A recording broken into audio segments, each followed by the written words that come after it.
You're watching Fugitive Red-Eye, and welcome to yet another DevilMan CryBaby video. I've talked about this series quite a bit on the channel. I did an initial review, I did a video about how I would change the series, I've talked about it during shit shows, I've talked about it on live streams, I mentioned it when I was talking about things that I think should get a US release. I've talked about it on my controversial DevilMan Opinions video that was the last video I uploaded at the time of this recording. It was also on my top 10 animes of the 2010s video, and I did reference it when I talked about my top 10 anime of all time, but I included it as a broader part of the DevilMan franchise as a whole. And I've also talked about it plenty of other times on the channel, here and there. But today we'll be talking about a mixed bag of things. 5 things that I think DevilMan CryBaby did right, and 5 things I think DevilMan CryBaby did wrong.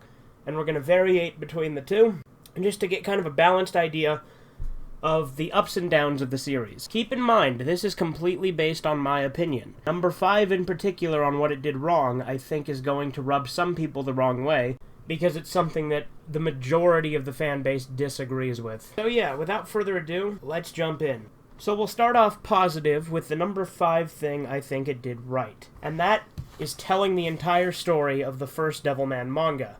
The reason I'm praising this is because every other adaptation of Devilman has not told the entire manga story. And granted, this hasn't touched on the sequels, spin-offs, remakes, prequels, or any of that. Although it did actually implement a few elements from some of the expanded universe, particularly with Siren's love for Ammon, which wasn't in the original manga. In fact, the earliest time I can think of it being in is probably Demon Knight, but I do know it was also in Devilman Saga. Again, I think that Siren's love for Ammon was from the expanded universe rather than the original Devilman manga. But regardless, back on topic, Devilman CryBaby does tell the entire story, more or less, of the Devilman manga, the original Devilman.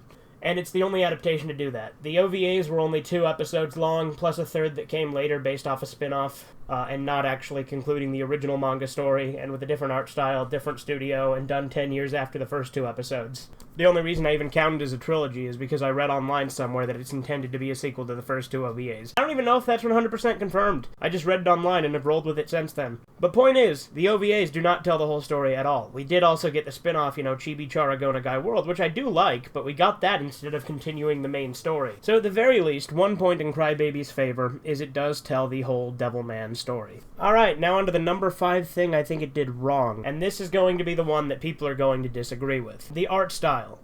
I hate the CryBaby art style. A lot of people, especially new fans, do like the art style. A lot of old fans like it too. But I just don't like it.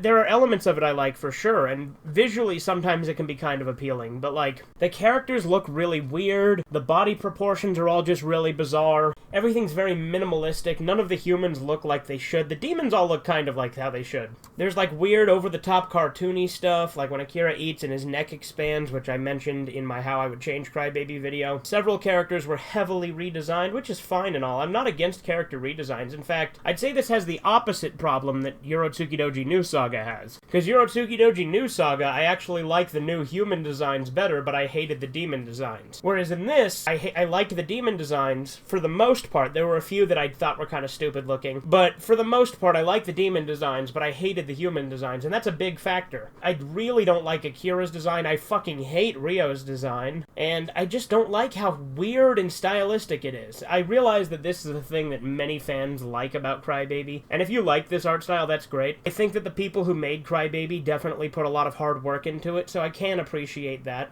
And I do understand that these people who made it, it was a labor of love. I know they care about the franchise, so I'm not going to knock them for their style. It's just not for me, and I personally think they did it wrong. But let's go on to be more positive. So, number 4 for what they did correct is they were uncensored. Devilman CryBaby does have a lot of, over-the-top violence, nudity, and stuff like that in it, really graphic content. And granted, the OVAs had plenty of that too, to an extent.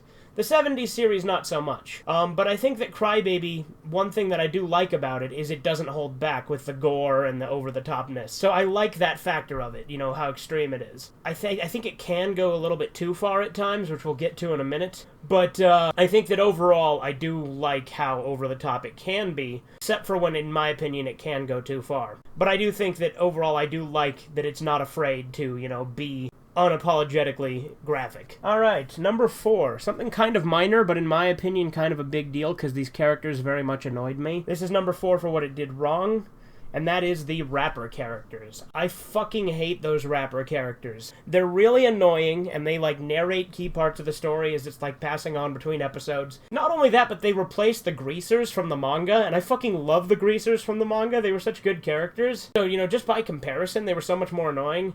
And there was, like, that one rapper guy that fell in love with Miko, and that's the other thing, is the Miko in CryBaby is a completely different character from the Miko in the manga. And, like, his relationship with Miko, like, is played up to be, like, this big deal, and I just don't care. He's such an annoying character, I really couldn't care less. And I don't like the other rapper characters either. But again, maybe that's a personal thing. If you like weird, modern, Japanese freestyle rap, then maybe you like those characters, but I just found them obnoxious. But yeah, that's number 4 of what I think they did wrong. Alright, now on to number 3 of what I think they did right. The soundtrack. Devilman CryBaby has the best soundtrack out of anything in the Devilman franchise, in my opinion. While I do like the OVA soundtrack and the 70s soundtrack, CryBaby's soundtrack is much more iconic to me, surprisingly. I really liked the remix they did of Devilman no Yuta, you know, the original 1972 theme. I thought that was really cool.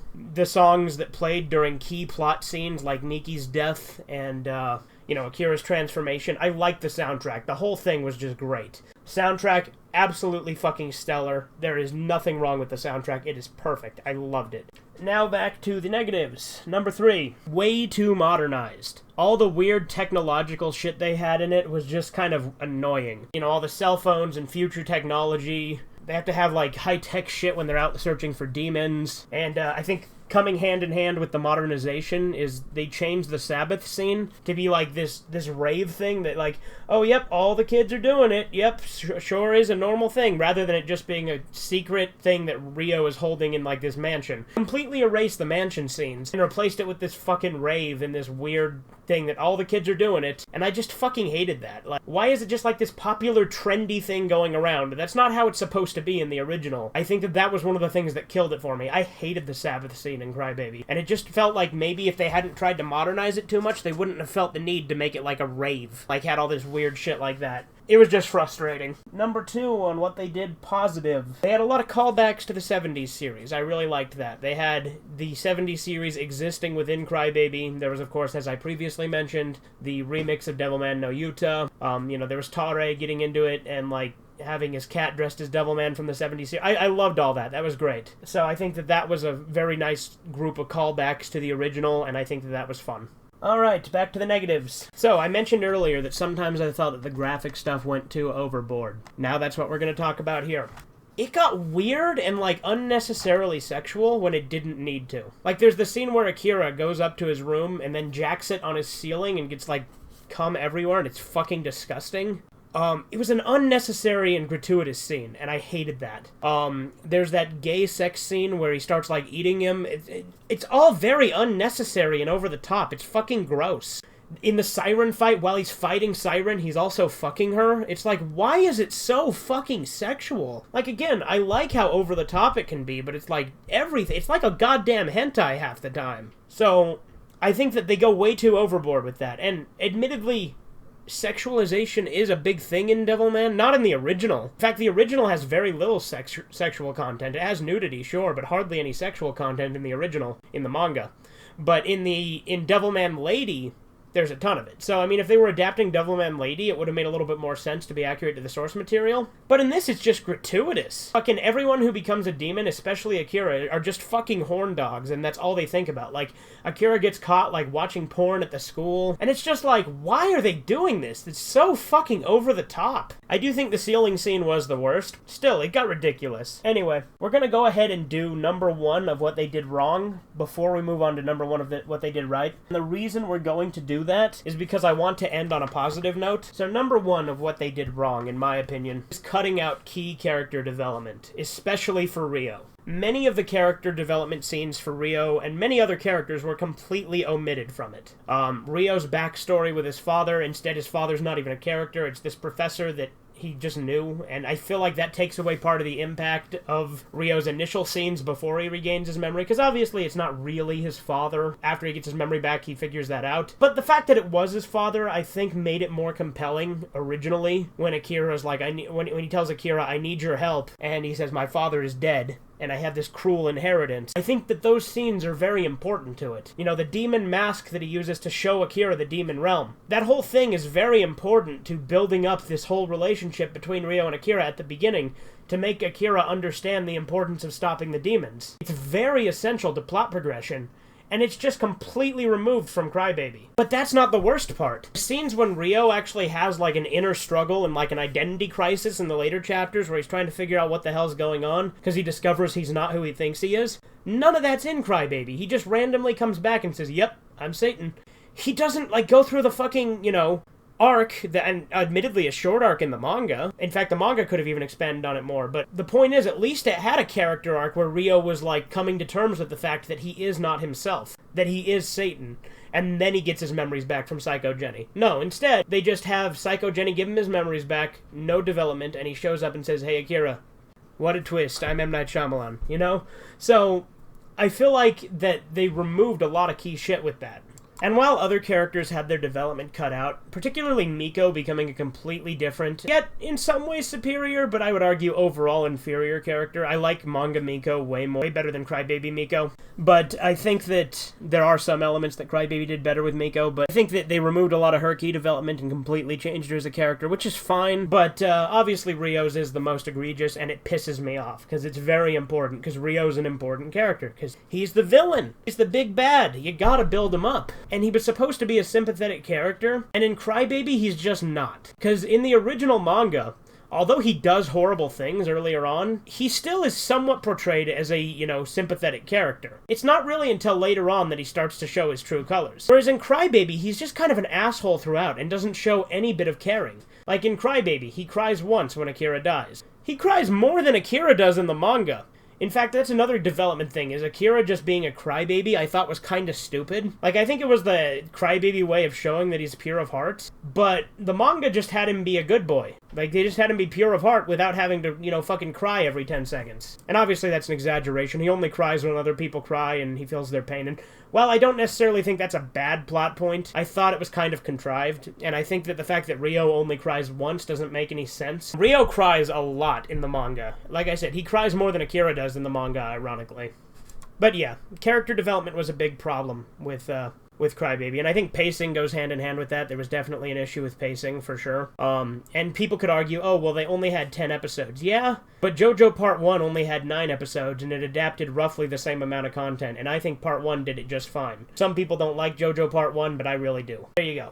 Anyway, I think that's enough negativity. Let's move on to the last thing I think CryBaby did right. And one of the biggest selling points on why CryBaby is actually great. Miki's death. That's right, I know I mentioned this before, but CryBaby really handled Miki's death well. It was the best thing about CryBaby. And in my opinion, Miki's death in CryBaby is superior even to her death in the manga.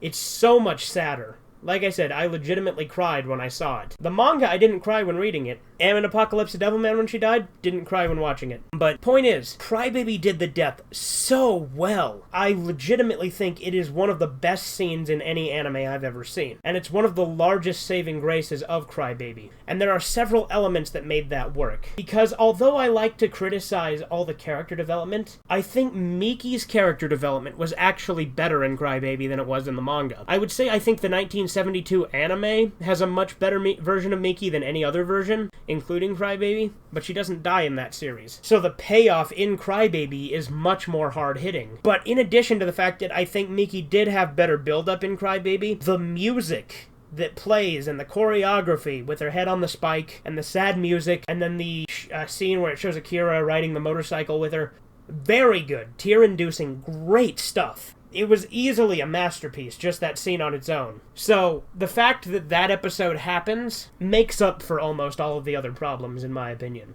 While I still think CryBaby has a lot of issues, and I still think that overall it's not a great adaptation, Miki's death easily saves it and makes it worth watching just for that alone, in my opinion. It's such a good scene. Anyway, this has been Fugitive Red Eye, and, Have a good one.